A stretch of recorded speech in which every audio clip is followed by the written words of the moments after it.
Alright guys, so today we're going to be talking about, let me shake that real quick. Alright, so we're going to be talking about painting guns. So I've got this one all prepped and ready to paint. I am going to talk about how I prepped it and all those other little details. I do apologize if the audio quality is a little different this one. I'm experimenting with a new mic, and when I use my normal accent, it kind of sounds a little weird, so I'll have to use my influencer accent. So I apologize in advance, but let's get into it.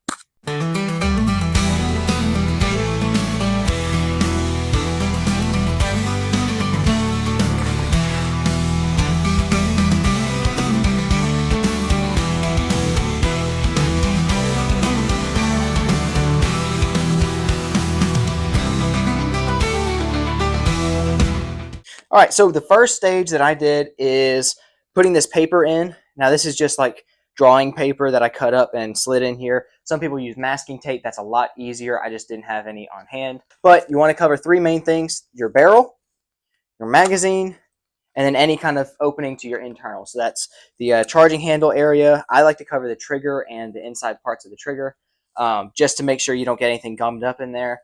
Especially if you're going to be using a top coat, that stuff really gums up your inner workings. You want to make sure this is all covered up. Also, if you have any sights, these are open sights. I'm not worried about them. Then you want to cover any glass, any kind of reflectors, anything like that. You cover those up with tape. For these, I'm going to leave them alone. I can always use some paint remover if I need to clean up the eyes or whatever. But that's all the prep work. Also, spray it down with some kind of cleaner that's not going to mess with your gun's original finish, and get all the grease and dust and everything else off. And then it's time to paint. So I'm going to talk about the paint jobs and why we do the paint jobs. So this is the first gun I ever painted. It's my Hatson Flash Pup. And this one is painted to have little accents all over it and just be generally camouflaged. Now, the problem with painting guns is the rubber parts will never really hold that paint very well. Also, plastic parts tend to wear down a lot faster than the metal parts do. You can see with this shotgun, I put a top coat on, and that makes it shiny, and it makes the metal parts still look really metal, and it gives it that signature look, rather than the other ones. With you do this, the matte paint, it kind of makes everything look kind of weird and feel a little bit different, but with that top coat, it feels really nice. This is the exact same model of shotgun and everything. I did a top coat on this one. I'm not going to do a top coat on today's paint job, but I'll show you how I got that little splatter effect later on. And here's another one, same paint job. Now there's oil on that scope. That's why it's all shiny like that. There is no top coat on this gun. This is my range gun. I have it decked out in gold. It's really brings me to my next point, which is rust. I paint my guns down here in Louisiana. It is super humid, and you'll get surface rust for nothing. In fact, this gun, the entire barrel was covered in surface rust just from sitting in the closet in my house. So the humidity down here is horrible. If you want to protect your guns, you have to paint them. Like I said, with this gun, it's my range gun. I use it quite a bit. The cheek rest is going to be worn down, and so is the grip. But all the metal parts hold the paint pretty well for a good while. The first reason I do this is rust control. It helps protect my gun, make it last longer. Yeah, I could oil it, I could do all these other things, but that wears off a lot faster and a lot easier than paint. And so what I like to do is paint my guns, cover them with that, and that's the first reason. Second reason is for camouflage. So this is the first gun that I painted with this actual thing that I was going to use a lot. So this is my first AR that I had. Now I've got it tricked out with some stuff now. It's got a laser on it. It's got a little flashlight that I rigged up. But the first thing I did was I wanted to protect this to make sure it lasts a long time, and I put this camo. Now, this camo is good for when I'm wearing my hunting clothes, but as you can see, it sticks out like a sore thumb against this clothing. So the type of camo you use needs to be whatever your environment is and whatever clothing you're going to wear. So if you're going to be doing something like hunting, which is what this gun is used for, although I do have some little tactical attachments to it, then you're going to want to paint it something that's going to match your local area. If you're in a snowy area, get some whites, some grays. If you're going to be in more of a dry, arid area, some yellows and light oranges and stuff like that. But for me, I'm in a very heavily wooded area. I'll probably be sitting in a pine tree or an oak tree in a stand. So I'm going to be going with more of a grassland type or woodland type camo. If you're going to be in an urban environment and you're wanting to camouflage your urban guns, figure out what outfits you wear a lot and what would go well with that. Like with this, it'd be probably something with like a black and blue or something like that. But just make sure that you get it where it adapts to your environment. Another cool thing is if you're ever in like a Red Dawn scenario where you've got an invading force and people in a military force coming against you, then if you have anyone using night vision, black sticks out like a sore thumb. I'll put some footage up of me using my night vision just to look outside in an area, and you can see the black object perfectly fine. It stands out like a sore thumb. And this is why some people like to paint their guns, because it makes you harder to detect to enemies, even with night vision. All right, so we got this gun completely prepped and ready. I am leaving this mag in to cover the mag well. You can, if you want to, stuff it with paper. I don't like to do that. I like to have at least one mag painted with all my guns so that the magazine's not sticking out like a sore thumb. But with this one, we're going to be going with that matte color and probably some greens and browns, maybe hints of black, but probably just going to stick with greens and browns. So let's go ahead, go outside, and pick out what pattern we want. All right, so today we're going to be using 3 different colors of paint. This is all the same generic stuff, but we're going to get with this matte brown, matte green, and this greenish brown. So it's kind of like a grayish color. I don't know. These are what I use on all of my guns. It's just what my local hardware store sells. They're about $7 a can, so this is going to be a $21 paint job. If you take your guns to get professionally done, it's going to last a lot longer. It's going to be a lot better, but it's going to cost way more. So this is a cheap DIY way to do it at home. It doesn't hurt the gun. And then the cool thing about this is if you ever mess up, you can just spray paint over again and cover it. Doesn't matter how many layers you put on your gun, it's going to be fine as long as you cover up those key places. So we're going to go ahead, take some paper, and spray some mock patterns to see what we want on our gun.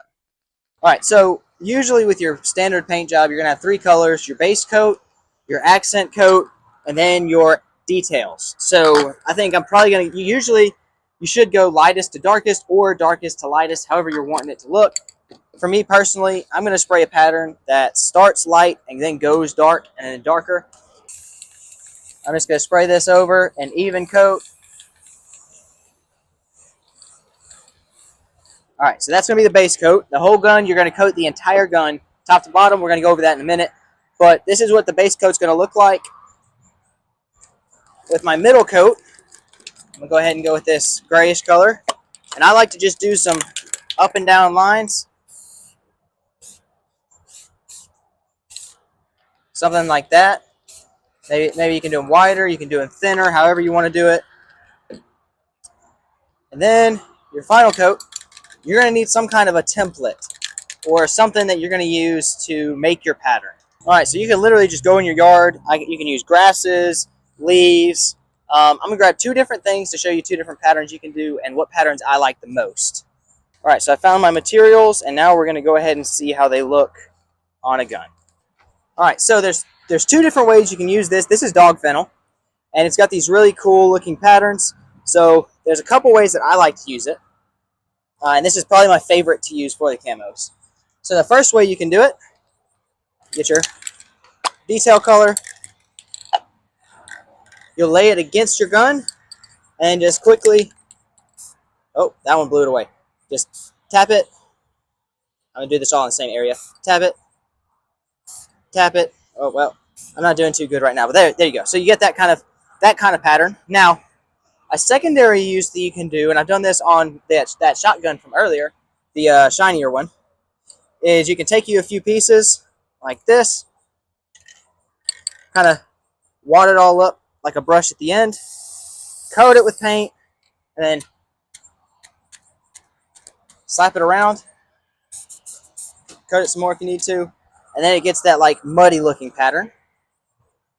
And then you can pretty much do the same with like leaves or something, and then just hit it like that, and you've got a leafy pattern. So what that's going to do is your accent color is going to kind of cover most of the stuff on top, and then below in the details you'll be able to see the different greens. And so what I do is I don't coat the entire gun in a pattern. I'll do splotches of it. So this is just a wire hanger that I bent up to be able to use for this purpose, but I'm going to hook into the stock here and hang this up on a nail that I got right there. Now, I know this is strong enough to hold it. I've painted multiple guns with this setup, but just do something that's going to hold the weight of your gun up. You want to be able to access the entirety of the gun all around it and on top. Now, the rubber back on this won't hold paint, so I'm not even going to worry too much about coating that completely with paint because it's just going to rub off anyways. So that's why I'm not hooking it from the front. You can hook it from the muzzle device. I just generally don't like to do that. I like to hook it from the stock if possible. First coat, I'm going with that light thing. I'm just going to coat the entirety of this gun, top to bottom, with this. You want an even coat, but you don't want to spray too close. I'd say about 12 inches away, 8 to 12 inches away, and then just constantly moving. You don't want to stay in one spot. You're going to make nasty little blobs.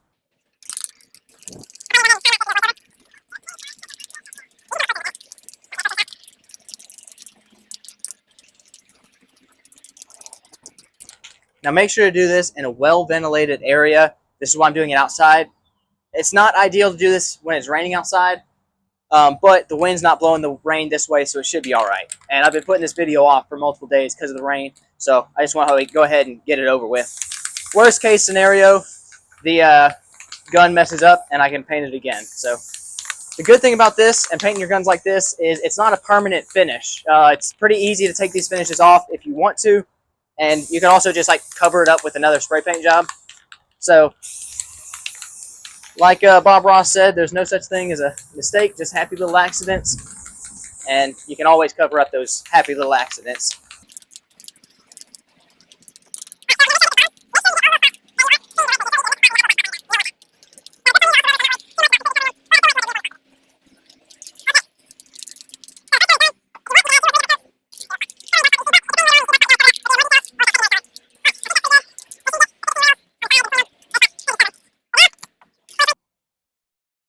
This is what we're looking at right now. It's this greenish color. And we're going to go ahead and start adding in some details. All right, we got the darker color now. Time to do those rings around it. So I'm going to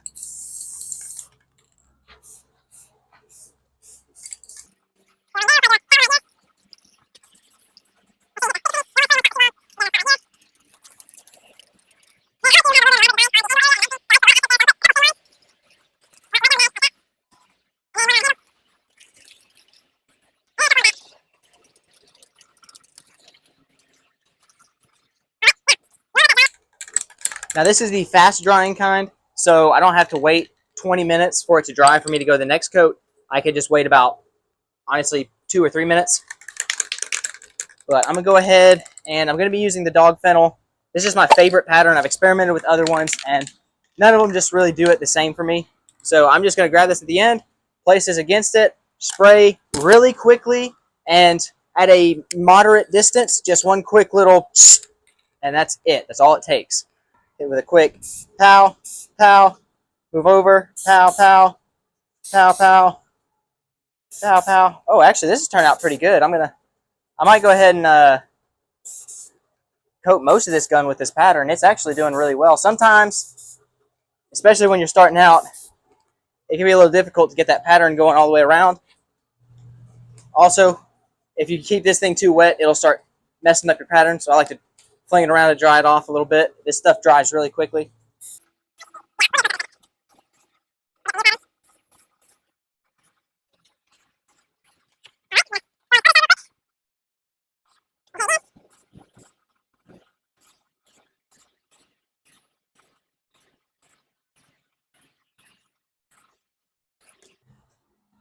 All right, pretty much done. I'll look at the bottom. I haven't done anything on the bottom. Let me get a little bit here. Just a quick 1, 2, 1, 2, 1, 2, 1, 2, 1, 2, 1, 2. All right, that's basically it. Got Striker in the background. All that super quick. Now what I'm going to do is take it inside and hang it up so that it can dry.